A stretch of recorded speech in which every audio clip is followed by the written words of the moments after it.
एक समय की बात है जहां एक छोटा सा गांव था। यहां पर रहने वाले लोग अपनी जिंदगी में खुश थे, पर एक दिन एक अनोखा घटना ने सभी को चौंकाया। गांव में एक संत आया जिसका नाम सिद्धार्थ था। सिद्धार्थ ने सभी को जीवन के असली अर्थ और माया के जाल के बारे में बताया। सिद्धार्थ का आगमन गांव में एक नए सूरज की तरह हुआ। उनकी वाणी में छिपे गहरे अर्थ ने सभी के चित्त को स्पर्श किया। वह लोग जो अपनी जिंदगी के लिए फिक्र में डूबे हुए थे, उन्होंने सिद्धार्थ की शिक्षा को सुनकर नए दृष्टिकोण अपनाया।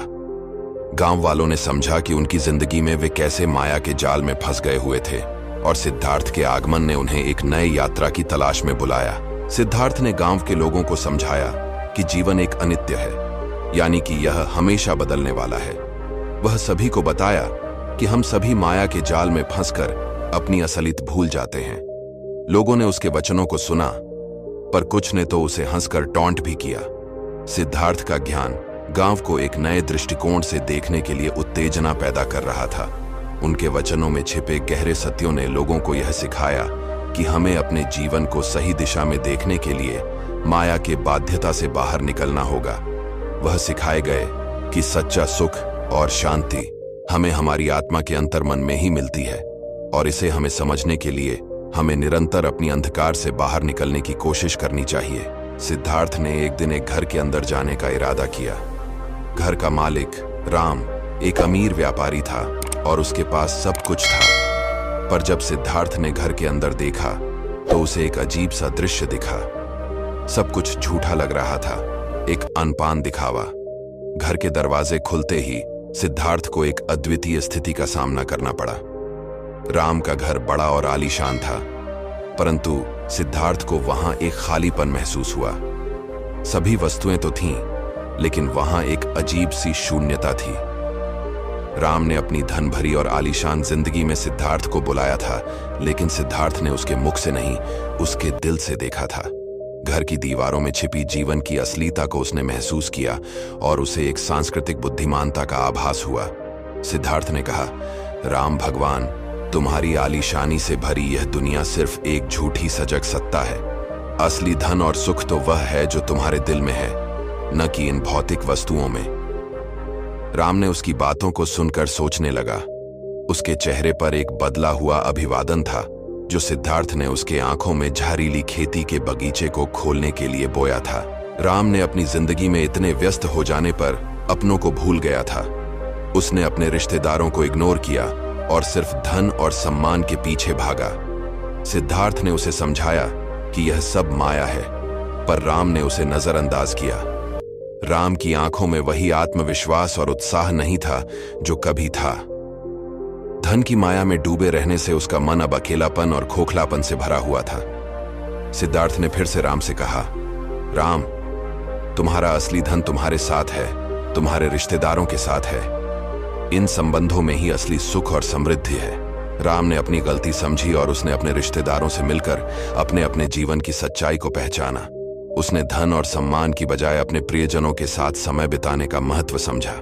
इस समय के बाद राम ने अपने जीवन को बदलकर सच्चे और आनंदमय जीवन की ओर कदम बढ़ाया, सभी के साथ मिलकर। सिद्धार्थ की शिक्षा ने उसे असली जीवन की महत्वपूर्णता का आदर्श दिखाया, जिसमें धन के पीछे भागने की जरूरत नहीं होती।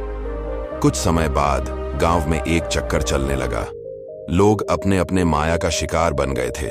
धन, शौर्य और स्वाभिमान के चक्कर में सभी ने एक दूसरे को भूल जाया था। गांव का माहौल बिल्कुल बदल गया था। सारे गांव वाले एक अजीब सी दुनिया में खो गए थे, जहां सच्ची मुसीबतें और जरूरतें नजर नहीं आती थीं। वे अपने आत्मसंतुष्टि को खो बैठे थे और दूसरों से बड़े होने की भागीदारी में रत गए थे। सारे गांव का रूप बदल गया था और लोगों के बीच में एक अदृश्य दीवार खड़ी हो गई थी, जो उन्हें अपनी असलियता से दूर कर रही थी। दिन रात का अंतर कम हो गया था और माया के जाल में फंसे लोग अपने आत्म जागरूकता को खो बैठे थे। सिद्धार्थ ने देखा कि गांव में एक सूचना है। वह समझ गए कि माया के जाल में फंसे हुए लोगों को जागरूक करना अब एक बड़ी चुनौती बन गई थी। सिद्धार्थ ने फिर से सभी को जागरूक करने की कोशिश की।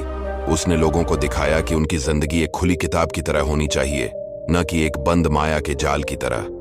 पर कुछ लोग मानने को तैयार नहीं थे। उसने गांव के सभी को एकत्र करके उनसे कहा, हम सभी एक हैं, हमारी जिंदगी एक साथी और सहयोग की कहानी है। माया के जाल से बाहर निकलकर हम सच्चे जीवन का आनंद ले सकते हैं, लेकिन कुछ लोग अब भी माया के भ्रांति में दिनचर्या जारी रखना चाहते थे। वे अपनी भूली बिसरी दुनिया में खोए रहना चाहते थे और सिद्धार्थ के विचारों को ठुकरा रहे थे। सिद्धार्थ ने कोशिश जारी रखी। वह हर व्यक्ति को अपनी भूली हुई असलियत में लौटने के लिए प्रेरित करने का प्रयास करता रहा।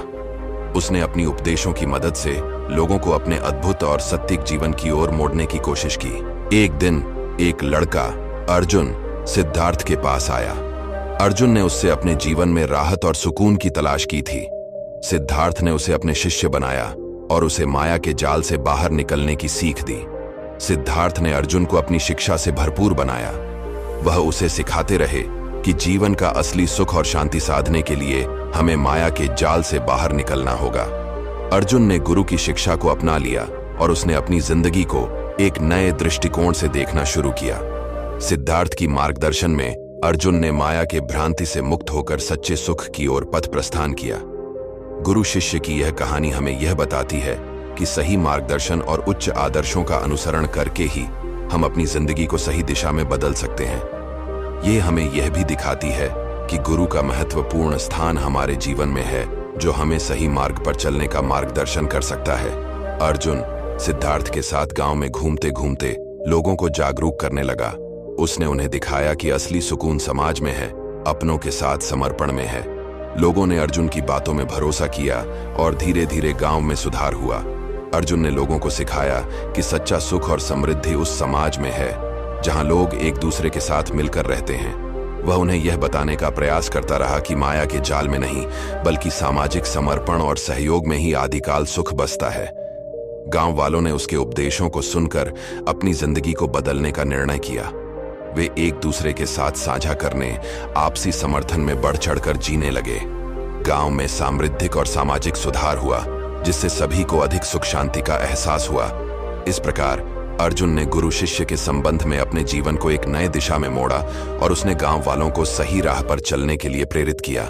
गांव में एक तीसरा माहौल बना, एक जहां प्यार, संवेदना और एक दूसरे की मदद करने का स्पिरिट था।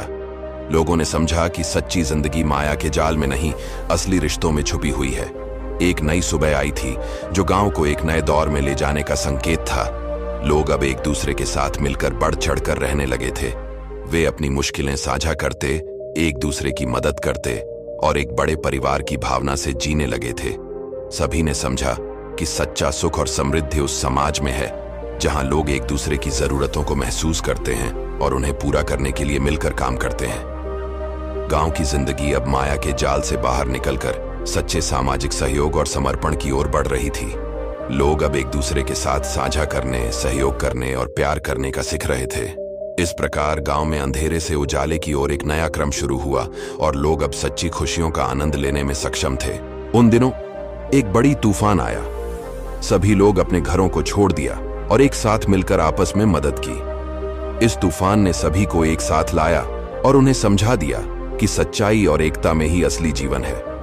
बड़ी तेज बारिश, हवा की गति और आकाशीय ईंधन गांव को बहुत भारी परेशानियों का सामना करने पर मजबूर कर रहा था। लोगों को अपनी माया की हकीकत और असली जिंदगी का महत्व समझाने का समय आ गया था। तूफान ने सभी को एक साथ जोड़ दिया और उन्हें सिखाया कि आपसी सहायता और समर्पण के बिना जिंदगी अधूरी है। लोगों ने अपनी आपसी बेरुखी से बाहर निकलकर एक दूसरे की मदद करना शुरू किया। इस तूफान ने माया के जाल के छल्ले को चुराया और लोगों को सहायता और समर्पण की महत्वपूर्णता का सिखाया। सभी ने एक दूसरे के साथ मिलकर समृद्धि और खुशियों की ओर एक साथ कदम बढ़ाया। इस प्रकार माया के भ्रांति का अंत हुआ और एक साजक समुदाय की शुरुआत हुई। सिद्धार्थ ने अपने शिष्य अर्जुन को अपने साथ लेकर गांव से चला गया। उसने अपने अंतिम दिनों में भी सभी को माया के जाल से बाहर निकलने की राह दिखाई। उसकी अंतिम वनवास में भी सिद्धार्थ ने सिर्फ प्रेम और शिक्षा ही नहीं, बल्कि अमर आत्मा का ज्ञान भी दिया। गांव वालों ने उसके जाने का दुहक महसूस किया, पर उन्होंने समझा कि उनके गुरु ने उन्हें सच्चे जीवन की महत्वपूर्ण शिक्षाएं सिखाई हैं। वे जानते थे कि अब उन्हें अपनी जिंदगी को सही दिशा में बदलने का समय आ गया है। सिद्धार्थ ने गांव वालों को आत्मसमर्पण और सामाजिक सहयोग की महत्वपूर्णता को समझाया और उन्हें सच्चे आनंद और सुख की ओर मोड़ने के लिए प्रेरित किया। उसका अंत एक प्रेरणा स्रोत बना और गांव में सच्चे जीवन की दिशा में एक नया युग शुरू हुआ। इसके बाद अर्जुन ने अपने गुरु की शिक्षा को अपने जीवन में अमल में लेते हुए गांव को सच्चे आनंद और समृद्धि की दिशा में आगे बढ़ाया। इस कहानी से हमें यह सबक मिलता है कि जिंदगी माया के जाल में नहीं, बल्कि हमारे रिश्तों में, हमारे प्रेम में और हमारे संवेदना में छुपी हुई है। अगर हम अपने आसपास के लोगों के साथ प्रेम से जुड़े रहेंगे तो हम एक सच्ची और खुशी जीवन जी सकते हैं। ये कहानी हमें यह भी सिखाती है कि माया के जाल से बाहर निकलने के लिए हमें अपनी असलियत को समझना और दूसरों की असलियत को समझना जरूरी है। बस तभी हम एक सच्चे और खुशी जीवन की ओर बढ़ सकते हैं।